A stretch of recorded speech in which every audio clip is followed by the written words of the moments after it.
आखिरकार ब्रिटेन को भारत की ताकत का लोहा मानना ही पड़ा।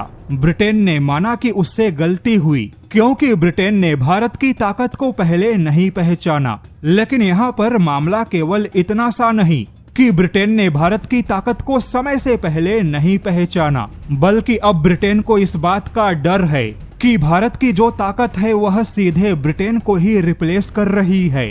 जैसे कि भारत के ताकतवर होने से यह मुद्दा उठने लगा कि अब ब्रिटेन को भारत के लिए यूनाइटेड नेशन की सीट को छोड़ देना चाहिए। लेकिन यहाँ पर भी ब्रिटेन की समस्या केवल इतनी सी नहीं कि उसके ग्रेट ब्रिटेन के छवि को नुकसान पहुँचा और ब्रिटेन की क्षमताओं पर सवाल उठने लगे, बल्कि अब ब्रिटेन के सामने असली समस्या तो खुद के डिफेंस लेस होने का है।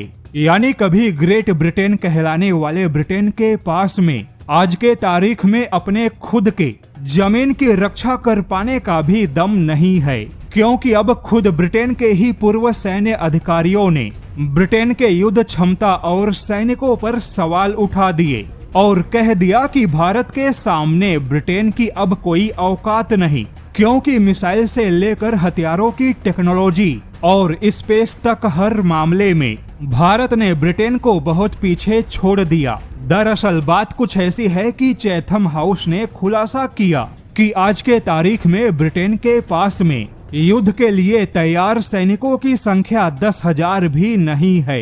ब्रिटेन के पास बहुत ही कम जमीनी लड़ाकू सैनिक बचे हैं, जिससे कि ब्रिटेन आज के तारीख में जमीन पर किसी भी ऑपरेशन को अंजाम नहीं दे सकता, क्योंकि ब्रिटेन के सैनिकों की संख्या इस लायक नहीं है। ब्रिटिश युद्धपोत की संख्या सीमित है, लड़ाकू जहाजों की संख्या भी घट गई। ब्रिटेन के गोला बारूद और मिसाइलों के भंडार लंबे युद्ध के लिए पर्याप्त नहीं है, यानी ब्रिटेन किसी भी लंबे युद्ध के लिए तैयार नहीं है। वहीं ब्रिटेन के पास युद्ध की कोई ठोस योजना नहीं और हालात ऐसे हैं कि अगर ब्रिटेन पर मिसाइलों की बरसात हो गई तो ब्रिटेन कहीं से भी बच नहीं सकता। लेकिन ब्रिटेन के इसी चैथम हाउस ने अपने रिपोर्ट में खुलासा किया कि ब्रिटेन की सेना भारत के मिसाइल डोमिनेंट पावर से काफी प्रभावित है। मिसाइल डोमिनेंट पावर यानी एक ऐसा देश जिसके पास में अपने खुद के मिसाइलों का दबदबा हो। रिपोर्ट के मुताबिक खुद ब्रिटेन के सैन्य अधिकारियों ने खुलासा किया कि 2017 और 18 के समय में ब्रिटेन के पास में भारत के मिसाइल परियोजनाओं से कनेक्ट होने का अच्छा मौका था, क्योंकि उस समय खुद भारत ब्रिटेन के पास आया था। ब्रिटेन और यूरोप की मल्टीनेशनल डिफेंस कंपनी MBDA से मिसाइलें मांग रहा था, लेकिन तब उस समय ब्रिटेन ने भारत को ज्यादा महत्व नहीं दिया। लेकिन आज वही भारत मिसाइल तकनीक में ब्रिटेन और MBDA के दबदबे को खत्म कर रहा है।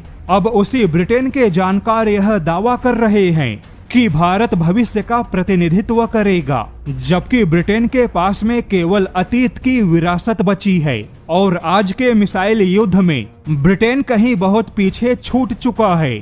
ब्रिटेन जो अब भारत के साथ में रक्षा डील करना चाहता है, वह डील ब्रिटेन को बहुत पहले ही कर लेनी चाहिए थी, क्योंकि आज भारत खुद मिसाइल डोमिनेंट पावर है और अब भारत को ब्रिटेन के मिसाइलों की आवश्यकता नहीं है।